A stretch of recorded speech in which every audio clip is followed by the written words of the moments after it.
naslove. Mi sada nastavljamo dalje i oko 150 studenta iz više od 50 zemalja sveta ove nedelje boravi u Beogradu povodom Međunarodne studentske nedelje koji je juče svečano otvorio gradonačelnik Zoran Radojičić uz poruku da će mladi, pametni i inovativni ljudi promeniti naš svet na bolje.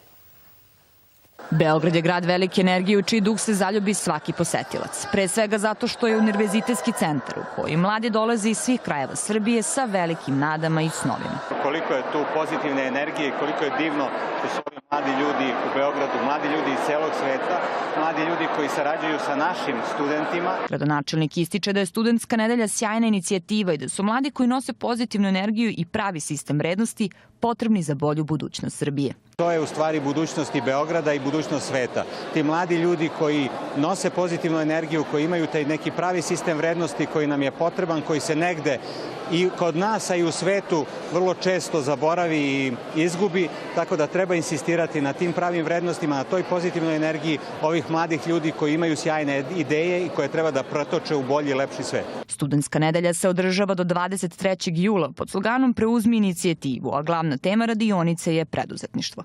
Uz brojne radionice uživaće i u kulturnim manifestacijama poput defilea zastava, sajmu država i umetničkoj večeri. Među gostima iz sveta su studenti iz Sudana, Alžira, Turske, Indije, Rusije, Francuske, Španije i Latinske Amerike.